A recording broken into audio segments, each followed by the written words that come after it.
Hello दोस्तों, स्वागत है आपका my exam hub YouTube channel पे। तो आज के इस वीडियो में हम लोग डिस्कस करेंगे मिनी मॉक टेस्ट नंबर 7, जो कि आपके बिहार दरोगा के लिए बहुत ही स्पेशल ये वीडियो होगा। इससे पहले जो है 6 मॉक टेस्ट जो है वो डिस्कस हो चुके हैं। अगर आप नहीं देखें तो उसको भी देख सकते हैं, प्ले लिस्ट में जाके खोजना आपको मिल जाएगा आसानी से, क्योंकि ये जो है बिहार दरोगा के लिए वेरी वेरी यूजफुल होगा, क्योंकि बहुत सारे इंपॉर्टेंट जीके जीएस के क्वेश्चन इसमें डिस्कस किए गए हैं। तो ये उम्मीद करते हैं ये वीडियो जो आपको एग्जाम के लिए जरूर हेल्पफुल साबित करेगा, Bihar daroga special mini mock test. Okay, यदि इस वीडियो से संबंधित आपको पीडीएफ चाहिए तो माई एग्जाम आपके नाम से टेलीग्राम चैनल है, आप उसको ज्वाइन कर लीजिए, वहाँ आपको पीडीएफ प्रोवाइड कर दिया जाएगा। यदि आपको लगता है कि इस मॉक टेस्ट से कुछ फ़ायदा हो रहा है आपको, तो आप चैनल पर नए हैं तो सब्सक्राइब कर लीजिएगा और अपने दोस्तों के साथ ज़्यादा से ज़्यादा शेयर कर दीजिएगा, ताकि ज़्यादा से ज़्यादा लोग इस कंटेंट को देख सके और बेनिफिट उठा सके। और आप अपना सपोर्ट दीजिए हमें, आपके सपोर्ट के बिना जो है कुछ भी संभव नहीं है। ओके, तो चलिए डिस्कस करते हैं आज के इस वीडियो में इंपॉर्टेंट सारे question Bihar daroga special mini mock test number 7। पहला क्वेश्चन है, 1857 ईस्वी के संग्राम में लखनऊ में हुए विद्रोह का नेतृत्व बेगम हजरत महल ने किया। किसके द्वारा? बेगम हजरत महल के द्वारा किया गया लखनऊ में। लेकिन इसको दबाने वाला अंग्रेज कौन था? इसको दबाने वाला अंग्रेज कौन था? तो ये था मेजर कैंपबेल। याद रखना आपको, मेजर कैंपबेल के द्वारा जो है ये दबाया गया था। नेतृत्व जो है किसके द्वारा किया गया था? 1857 का ईस्वी विद्रोह जो है संग्राम लखनऊ से बेगम हजरत महल। ये भी अपने आप में एक क्वेश्चन है। तो लेकिन इसको दबाने वाला अंग्रेज कौन था? Major Campbell. याद रखना आपको, इंपॉर्टेंट क्वेश्चन है। नेक्स्ट क्वेश्चन में चलते हैं। साइमन आयोग को श्वेत कमीशन कहा जाता है। इस गठन का उद्देश्य निम्न में से क्या था? इसका उद्देश्य क्या था गठन करने का, ये बताना आपको। तो इसका उद्देश्य था गठन करने का भारत शासन अधिनियम 1919 की समीक्षा हेतु। भारत शासन अधिनियम जो 1919 में लागू हुआ था, पारित हुआ था, उसके समीक्षा हेतु जो है ये जो है साइमन कमीशन जो है ये गठन किया गया था। साइमन कमीशन जो है कब गठन किया गया था? 1927 में इसका गठन किया गया था। इंपॉर्टेंट है, याद रखना, 1927। नेक्स्ट क्वेश्चन में चलते हैं। भारतीय तिरंगे को सर्वप्रथम किसके द्वारा फहराया गया था? भारतीय तिरंगे को किसके द्वारा सर्वप्रथम फहराया गया था? तो ये फहराया गया था जवाहरलाल नेहरू के द्वारा। याद रखना आपको, जवाहरलाल नेहरू के द्वारा जो है सर्वप्रथम फहराया गया था। कब फहराया गया था? 31 दिसंबर 1929 को। कब फहराया गया था? 31 दिसंबर 1929 को फहराया गया था। कहाँ पे? रावी नदी के तट पे, लाहौर पे। रावी नदी के तट पे लाहौर में। कहाँ पे? लाहौर में जो है ये फहराया गया था भारतीय तिरंगा सबसे पहली बार जवाहरलाल नेहरू के द्वारा। याद रखना, इंपॉर्टेंट क्वेश्चन है। नेक्स्ट क्वेश्चन चलते हैं। गांधी जी ने 1932 ईस्वी में उपवास प्रधानता किस लिए किया था?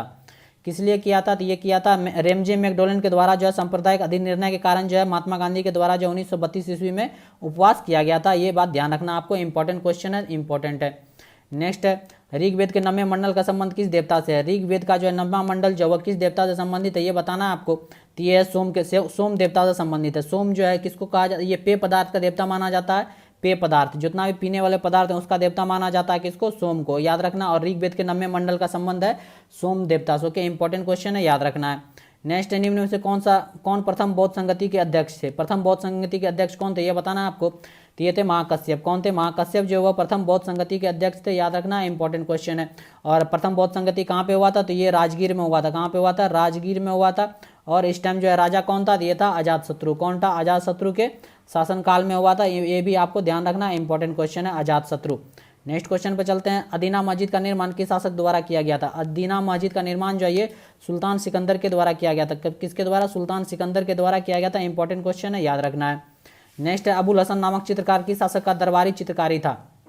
तो ये जहांगीर का था। किसका था? जहांगीर का जो है दरबारी चित्रकारी था। कौन? अबुल हसन। याद रखना आपको, इंपॉर्टेंट क्वेश्चन है। एक याद रख सकते हैं, मनोहर दास। मनोहर दास भी जो है, मनोहर दास जो ये दरबारी चित्रकारी था किसका? जहांगीर का, जो कि इंपॉर्टेंट है, याद रखना, इंपॉर्टेंट क्वेश्चन है। अबुल हसन का वेरी वेरी इंपॉर्टेंट है, पूछा गया, याद रखना है। नेक्स्ट है, टी शब्द किस खेल से संबंधित है? टी शब्द जो है वह किस खेल से संबंधित है? तो ये संबंधित है किससे? गोल्फ से। टी शब्द का संबंध जो है वह गोल्फ खेल से संबंधित है, इंपॉर्टेंट है, याद रखना है। नेक्स्ट चलते हैं। दुर्गापुर इस्पात संयंत्र किस देश की सहायता से स्थापित किया गया था? दुर्गापुर इस्पात संयंत्र जो है वो किसके सहायता से किया गया था? तो ये ब्रिटेन की सहायता से किया गया था, इंपॉर्टेंट है, याद रखना है। और भी आपको कुछ इस्पात संयंत्र है उसके बारे में बताते हैं, जैसे कि भिलाई जो है, भिलाई जो है ये कहाँ पे है? छत्तीसगढ़ में है। भिलाई छत्तीसगढ़ में है। ये किसके सहायता से बनाया गया था? सोवियत संघ रूस के द्वारा बनाया गया था। सोवियत संघ रूस के सहायता से। राउरकेला वाला किसके सहायता से बनाया गया था?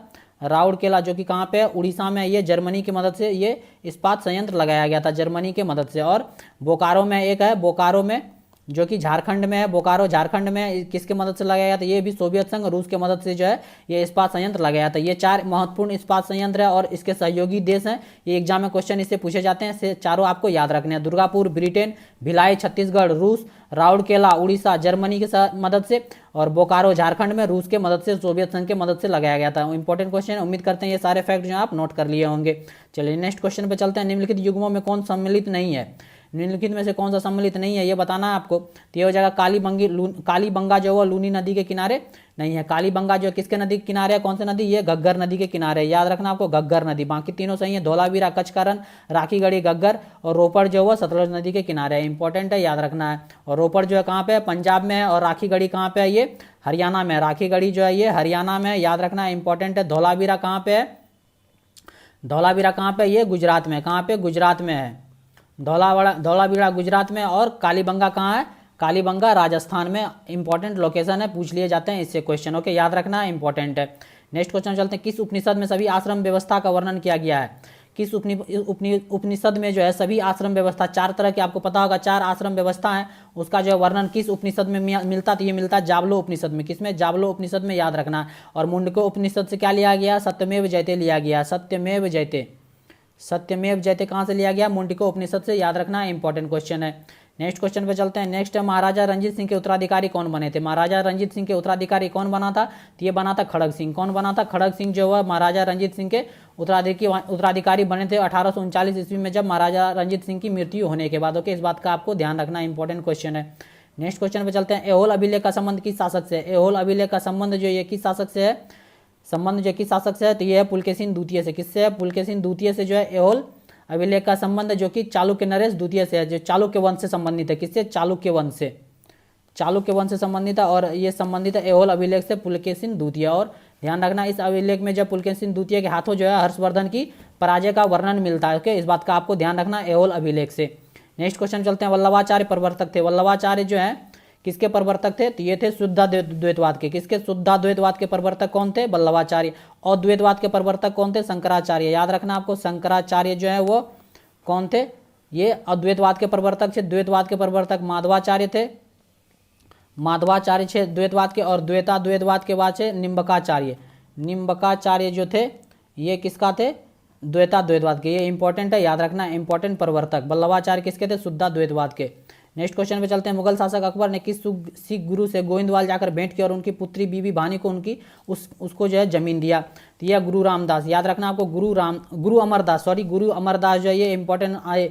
गुरु अमरदास जो है ये आंसर हो जाएगा। उसकी पुत्री जो है बीबी भानी को जमीन दिया था किसके द्वारा, अकबर के, मुगल शासक अकबर के द्वारा। इंपॉर्टेंट क्वेश्चन है, गुरु अमरदास हो जाएगा आंसर। नेक्स्ट क्वेश्चन चलते हैं, पाइका विद्रोह का प्रमुख नेतृत्वकर्ता कौन था। पाइका विद्रोह का प्रमुख नेतृत्वकर्ता कौन था, ये था बख्शी जगबंधु। बख्शी जगबंधु जो ये पाइका विद्रोह के प्रमुख क्या कहते हैं कि नेतृत्वकर्ता थे। ये 1817 ईस्वी में शुरू हुआ था ये।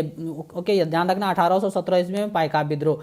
और पाइका विद्रोह जो है ये इंपॉर्टेंट आंदोलन था, अंग्रेजों को जो है, अंग्रेज के विरुद्ध जो ये आंदोलन लड़ा गया था। इंपॉर्टेंट है, याद रखना बख्शी जगबंधु। नेक्स्ट क्वेश्चन चलते हैं, प्रति व्यक्ति या पर कैपिटा इनकम निकाला जाता है। कैसे निकाला जाता है पर कैपिटा इनकम, ये बताना है आपको। पर कैपिटा इनकम जो ये कैसे निकाला जाता है, इंपॉर्टेंट है, याद रखना है। तो ये निकाला जाता है कैसे, तो प्रति व्यक्ति आय बराबर क्या हो जाएगा, राष्ट्रीय आय बटे जनसंख्या। ऑप्शन नंबर बी सही हो जाएगा। प्रति व्यक्ति आय पर कैपिटा इनकम इस फार्मूला से निकाला जाता है, याद रखना आपको, इंपॉर्टेंट है। नेक्स्ट क्वेश्चन चलते हैं, दिन रात जिस कारण होते हैं वो है, दिन रात किसके कारण होता है, तो दिन रात होता है भू परिभ्रमण के कारण। किसके कारण, भू परिभ्रमण के कारण जो है दिन रात होता है। ओके, इंपॉर्टेंट क्वेश्चन है, याद रखना है। नेक्स्ट क्वेश्चन चलते हैं, दक्षिण भारत की सबसे ऊंची चोटी अनैमुड़ी जो है किस पहाड़ी पर स्थित है। अनैमुड़ी जो है दक्षिण भारत की सबसे ऊंची चोटी है। ये भी अपने आप में एक क्वेश्चन है कि दक्षिण भारत की सबसे ऊंची चोटी कौन सी है, तो अनैमुड़ी। और ये किस पहाड़ी पर स्थित है, ये अन्नामलाई की पहाड़ी पर स्थित है। याद रखना आपको, अन्नामलाई की पहाड़ी पर स्थित है, जिसकी ऊंचाई है 2696 मीटर। याद रख सकते हैं आप, याद रख सकते हैं 2696 मीटर अन्नामलाई की पहाड़ी की, मतलब कि इस पहाड़ी पर स्थित है अनैमुड़ी चोटी, जो कि दक्षिण भारत की सबसे ऊंची चोटी है। याद रखना, इंपॉर्टेंट है।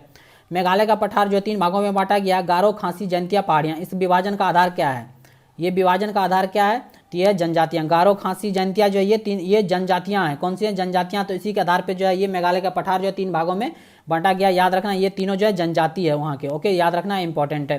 नेक्स्ट क्वेश्चन चलते हैं, ग्रीष्म ऋतु में पूर्व भारत में चलने वाली तीव्र एवं आर्द्र हवाओं को पश्चिम बंगाल में किस नाम से जाना जाता है, तो इसको जाना जाता है किस नाम से, तो इसको जाना जाता है काल बैसाखी के नाम से। ग्रीष्म ऋतु में जो पूर्व भारत में चलने वाली तीव्र एवं आर्द्र हवाएं हैं, जो कि पश्चिम बंगाल में जाना जाता है काल बैसाखी के नाम से। याद रखना आपको, इंपॉर्टेंट क्वेश्चन है। ओके, इंपॉर्टेंट क्वेश्चन है, जिसको कि पूर्वी भारत का नॉर्वेस्टर कहा जाता है। क्या कहा जाता है, पूर्वी भारत का नॉर्वेस्टर। ओके, इंपॉर्टेंट क्वेश्चन है। चलिए नेक्स्ट क्वेश्चन पे चलते हैं, केरल से लगे तटीय भाग को किस नाम से जाना जाता है। केरल से लगे तटीय भाग को जो है किस नाम से जाना जाता है, तो ये जाना जाता है मालाबार तट के नाम से। किस नाम से? मालाबार तट के नाम से जाना जाता है। ओके, इस बात का आपको ध्यान रखना है। और जो है गुजरात से लेके गोवा तक जो है उसको कोंकण तट के नाम से जाना जाता है। गुजरात से लेके गोवा तक जो है इसको कोंकण तट के नाम से जाना जाता है। इंपॉर्टेंट है, याद रखना है। मालाबार तट हो गया। और गोवा से लेके मंगलुरु तक जो है ये केनरा तट के नाम से जाना जाता है। गोवा से लेके मंगलुरु तक, जो कि कर्नाटक में है मंगलुरु, ये जो है किस नाम से जाना जाता है? केनरा तट के नाम से जाना जाता है। ओके, इंपॉर्टेंट क्वेश्चन है, याद रखना है। चलिए नेक्स्ट क्वेश्चन पे चलते हैं। नेक्स्ट है बादामी क्रांति का संबंध किसके उत्पादन के वृद्धि से है? बादामी क्रांति का संबंध जो है ये किससे है? तो ये है मसाला उत्पादन से। याद रखना आपको, मसाला उत्पादन से संबंधित है बादामी क्रांति। इंपॉर्टेंट क्वेश्चन है। और क्रांति से संबंधित, कृषि क्रांति से संबंधित जो है एक वीडियो जो है इस चैनल पे अपलोड किया गया है। यदि आप चाहें तो सारे क्रांति उसमें कवर किए गए हैं, आप चाहें तो उस वीडियो को देख सकते हैं। उसका जो होगा तो डिस्क्रिप्शन में आपको लिंक दे दिया जाएगा, ऐसे खोजिएगा तो आपको मिल जाएगा कि प्रमुख कृषि क्रांति। माई एग्जाम हम पे जो है ये सर्च करना है, आपको मिल जाएगा प्रमुख कृषि क्रांति के नाम से। उसमें सारे कृषि क्रांति जो है डिस्कस किए गए हैं, उसमें जो सारे कवर हो जाएंगे, एक भी क्वेश्चन आपके नहीं छूटेंगे। तो याद रखना आपको, बादामी क्रांति जो है वो मसाला उत्पादन से संबंधित है। नेक्स्ट क्वेश्चन चलते हैं। 2011 के जनगणना की रिपोर्ट के अनुसार भारत का सर्वाधिक जनसंख्या घनत्व वाला राज्य कौन सा है? तो ये है बिहार। ये इंपॉर्टेंट क्वेश्चन है, याद रखना है। बिहार जो है सर्वाधिक जनसंख्या घनत्व वाला राज्य है। ओके, इंपॉर्टेंट है। और दूसरे नंबर पे कौन है? पश्चिम बंगाल है। तीसरे नंबर पे केरल है। चौथे नंबर पे कौन है? उत्तर प्रदेश है जनसंख्या घनत्व में। और यदि टोटल कुल मिला के पूछेगा, यदि सिर्फ राज्य और यूनियन टेरिटरी दोनों मिला के पूछेगा तो सबसे ज्यादा घनत्व किसका हो जाएगा? तो दिल्ली का हो जाएगा। दिल्ली का जो है पूरे देश में जो है सबसे ज्यादा जनसंख्या घनत्व है। ओके, इस बात का आपको ध्यान रखना।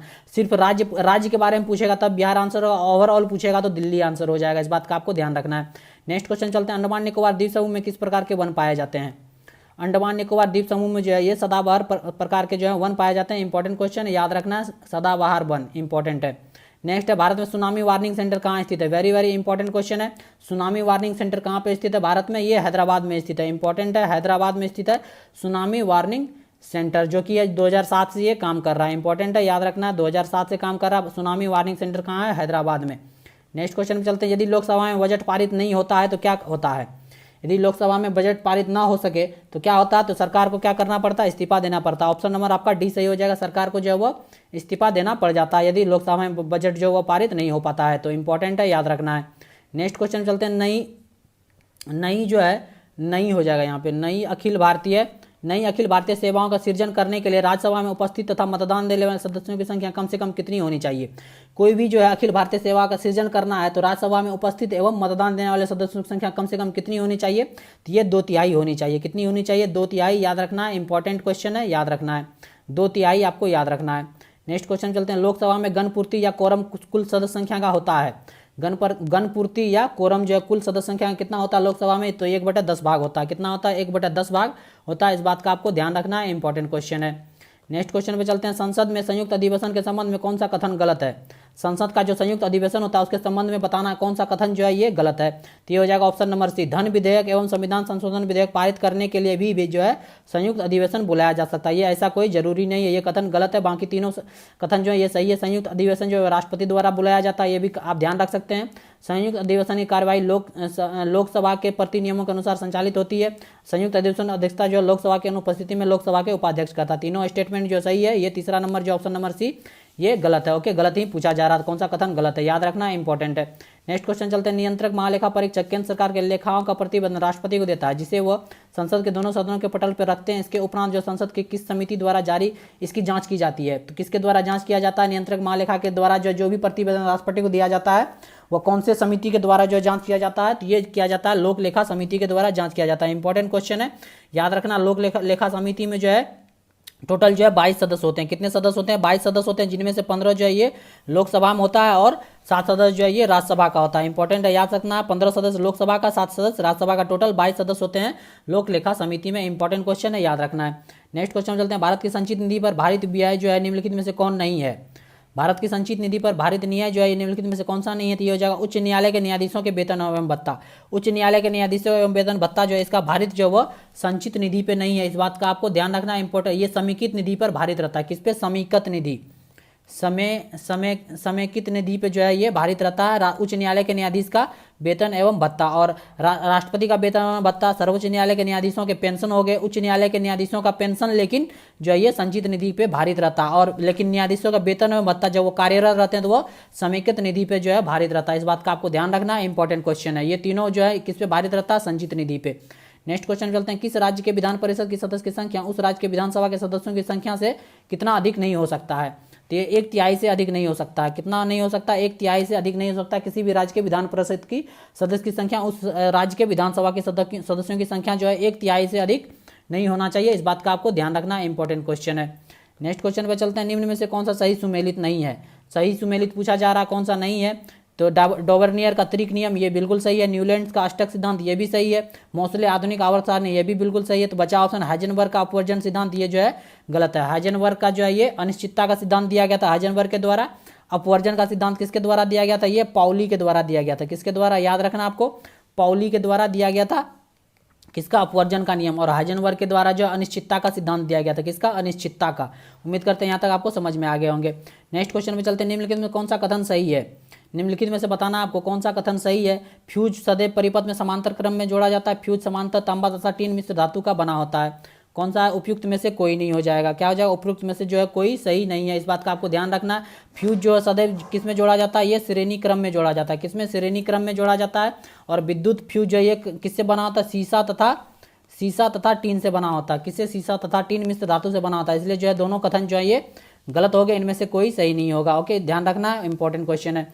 नेक्स्ट क्वेश्चन चलते हैं, ए बी रक्त समूह में क्या होता है? ए बी रक्त समूह में क्या होता है? एंटीबॉडी नहीं रहते हैं। क्या नहीं रहते हैं? ए बी रक्त समूह में जो है वो एंटीबॉडी नहीं पाया जाता। इस बात का आपको ध्यान रखना, एंटीबॉडी नहीं पाया जाता। ओके, इंपॉर्टेंट क्वेश्चन है। नेक्स्ट क्वेश्चन पे चलते हैं, प्रिज्म से गुजरने पर सूर्य के प्रकाश की किरणों का विभिन्न रंग में बट जाती है, तो किस कारण, क्यों बट जाती है?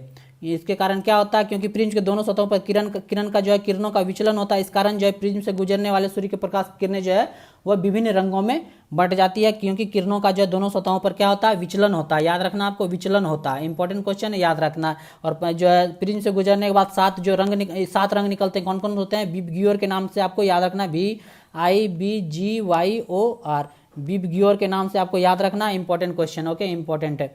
नेक्स्ट क्वेश्चन पे चलते हैं, उत्प्लावन बल निर्भर करता है। उत्प्लावन बल जो है किस पे निर्भर करता है? तो ये विस्थापित द्रव के घनत्व पे निर्भर करता है। ऑप्शन नंबर जो है बी सही हो जाएगा। विस्थापित द्रव के घनत्व पर जो है ये द्रव निर्भर करता है, उत्प्लावन बल। ऑप्शन नंबर बी सही हो जाएगा। इंपॉर्टेंट क्वेश्चन है, जो कि आर्मकिंड्रिज के सिद्धांत पे काम करता है। ओके, इंपॉर्टेंट क्वेश्चन है। नेक्स्ट, निम्नलिखित में से कौन सा तत्व सभी अम्लों में निश्चित रूप से उपस्थित होता है? सभी अम्लों में निश्चित रूप से कौन उपलब्ध रहता है? ये हो जाएगा हाइड्रोजन। हाइड्रोजन जो वह सभी अम्लों में जो निश्चित रूप से उपस्थित रहता है। ये क्वेश्चन आपको ध्यान रखना, इंपॉर्टेंट क्वेश्चन है, हाइड्रोजन हो जाएगा। नेक्स्ट क्वेश्चन, किसी पदार्थ का उपचयन होता है, यदि उसमें क्या होता है? यदि किसी पदार्थ का उपचयन होता है क्या होता है? ए तथा सी। ऑप्शन नंबर डी जो है सही हो जाएगा। ऑक्सीजन की वृद्धि होती है और हाइड्रोजन की कमी होती है यदि किसी पदार्थ का उपचयन होता है। तो ओके, इस बात का आपको ध्यान रखना है, इंपॉर्टेंट क्वेश्चन है। नेक्स्ट क्वेश्चन पे चलते हैं, चोट लगने पर रक्तस्राव को रोकने एवं रक्त जमने में कौन सा तत्व सहायक है? तो कौन सा तत्व सहायक है ये बताना आपको। तो ये है थ्रोम्बोसाइट्स। क्या है? थ्रोम्बोसाइट जो है वो रक्त को जमने में सहायक करता है, मदद करता है। यदि चोट लगने पर रक्तस्राव होता है तो उसको रोकने में, रक्त को थक्का जमने में सहायक करता है कौन करता है? थ्रोम्बोसाइट्स। ओके, इस बात का आपको ध्यान रखना है। इसको जो है किस नाम से जाना जाता है? प्लेटलेट्स के नाम से जाना जाता है। किसके नाम से? प्लेटलेट्स का जो है ये दूसरा नाम है क्या? थ्रोम्बोसाइट। इंपॉर्टेंट क्वेश्चन है, याद रखना है, इस बात का आपको ध्यान रखना है। नेक्स्ट क्वेश्चन पे चलते हैं, निम्न में से किस एक प्रकार की समान बीमा नहीं है? किस एक का जो है समान बीमा नहीं होता ये बताना आपको। तो ये हो जाएगा घनत्व एवं विशिष्ट घनत्व। घनत्व का तो बीमा होता है, क्या होता है? M1L-3T0। ये जो है घनत्व का जो है बीमा होता है, लेकिन विशिष्ट घनत्व का जो है कोई बीमा नहीं होता। ओके, इस बात का आपको ध्यान रखना, इंपॉर्टेंट है। बाकी स्थितिज ऊर्जा, गतिज ऊर्जा का बीमा सेम होता है।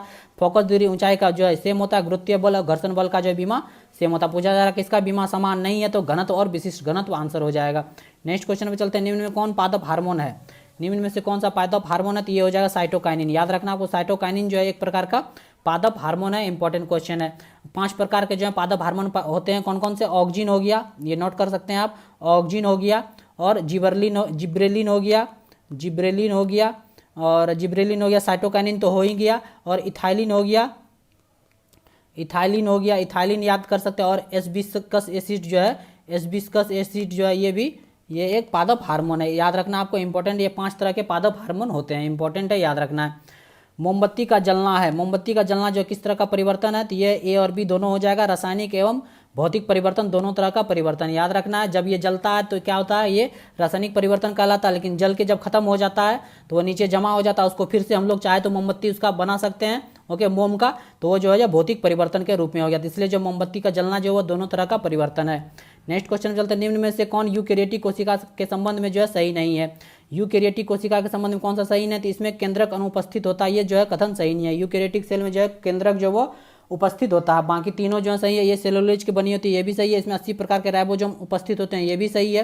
प्रकाश संश्लेषण की क्रिया जो है क्लोरोप्लास्ट में होती है, ये भी सही है। इसमें केंद्रित अनुपस्थित होता है, ये बिल्कुल ये गलत है। ये क्वेश्चन, ये ऑप्शन जो है ये सही हो जाएगा आपका। इसमें केंद्रित उपस्थित होता है यूकेरियोटिक सेल में, ओके, इस बात का आपको ध्यान रखना है, इंपॉर्टेंट क्वेश्चन है। और ये जो अर्धसूत्रीय और समसूत्रीय कोशिका विभाजन में भी जो है ये होता है, इसमें किसमें, यूकेरियोटिक सेल में, यूकेरियोटिक कोशिका में। नेक्स्ट क्वेश्चन पे चलते हैं, निम्नलिखित कथनों पे विचार करना है आपको। कार्य का मात्रक जूल होता है, शक्ति का मात्रक वाट होता है, ऊर्जा का मात्रक न्यूटन होता है। तो कौन सा हो जाएगा, कौन सा कथन सही नहीं है ये पूछा जा रहा है, तो ये हो जाएगा ऑप्शन नंबर 3, केवल 3। ऊर्जा का मात्रक न्यूटन नहीं होता, ऊर्जा का मात्रक जो क्या होता है, ये भी जूल होता है। क्या होता है, कार्य का मात्रक जूल, ऊर्जा का मात्रक भी जूल होता है। और याद रखना न्यूटन जो किसका मात्रक होता है, ये फोर्स का मात्रक होता है, बल का मात्रक जो है ये न्यूटन होता है। बाकी कार्य का मात्रक जूल सही है, शक्ति का मात्रक वाट ये भी सही है। तो ऑप्शन नंबर आपका सी हो जाएगा सही इस क्वेश्चन का आंसर। नेक्स्ट क्वेश्चन चलते हैं, निम्नलिखित में से कौन रुधिर के कार्य नहीं है, बताना आपको रुधिर का कौन सा कार्य नहीं है, तो ये हो जाएगा जल असंतुलन। जल असंतुलन का कार्य जो है ये रुधिर का कार्य नहीं है। बाकी तीनों कार्य जो है वो ब्लड के कार्य हैं। ऑक्सीजन का परिवहन ब्लड के द्वारा किया जाता है, भोज्य पदार्थों का परिवहन, हार्मोन्स का परिवहन, सारे जो ब्लड के कार्य हैं। लेकिन जल का असंतुलन जो है ये काम जो है किसका नहीं है, ब्लड का नहीं है, रुधिर का नहीं है। इंपॉर्टेंट क्वेश्चन है, याद रखना है। नेक्स्ट क्वेश्चन चलते हैं, ब्रोंकाइटिस रोग जो है शरीर की किस अंग को प्रभावित करता है। ब्रोंकाइटिस रोग जो है शरीर के फेफड़े को प्रभावित करता है। किसको प्रभावित करता है, फेफड़ा को, याद रखना है, इंपॉर्टेंट क्वेश्चन है। और फेफड़ा के संबंधित कौन कौन से इंपॉर्टेंट रोग, ब्रोंकाइटिस हो गया, निमोनिया हो गया, निमोनिया भी जो ये किसको प्रभावित करता है, फेफड़े को प्रभावित करता है। टीबी हो गया, टीबी हो गया, ये भी जो है फेफड़े को प्रभावित करता है। ये इंपॉर्टेंट रोग है जो कि फेफड़े को प्रभावित करते हैं, याद रखना आपको। ब्रोंकाइटिस रोग जो है ये फेफड़े को प्रभावित करता है। तो ये थे मिनी मॉक टेस्ट नंबर 7 के इंपॉर्टेंट क्वेश्चन। उम्मीद करते हैं ये वीडियो जो आपके एग्जाम के लिए, बिहार दरोगा के एग्जाम के लिए जो है इंपॉर्टेंट साबित करेगा, यूजफुल साबित होगा। उम्मीद करते हैं ये वीडियो जो आपको अच्छा लगेगा। कैसा लगा ये वीडियो कमेंट करके जरूर बताइएगा। यदि अच्छा लगा तो लाइक कर दीजिएगा और अपने दोस्तों के साथ जो है ज़्यादा से ज़्यादा शेयर कर दीजिएगा। जो भी दोस्त लोग आपके जो है बिहार दरोगा की तैयारी कर रहे हैं, व्हाट्सअप ग्रुप में, स्टडी वाले ग्रुप में आप शेयर कर सकते हैं। यदि आपको लगे कि इससे, इस वीडियो से कुछ फायदा हो रहा है, इस मॉक टेस्ट से कुछ फायदा हो रहा है, तो आप जरूर शेयर कर दीजिएगा अपने दोस्तों के साथ। ये रिक्वेस्ट है हमसे, हमारा आपसे, ओके। और ज़्यादा से ज़्यादा हमें सपोर्ट दीजिए। यदि चैनल पर नए हैं तो सब्सक्राइब कर लीजिएगा और बेल आइकन पर भी प्रेस कर दीजिएगा। तो मिलते हैं नेक्स्ट वीडियो में, देखते रहिए मैं exam YouTube channel. Thank you for watching.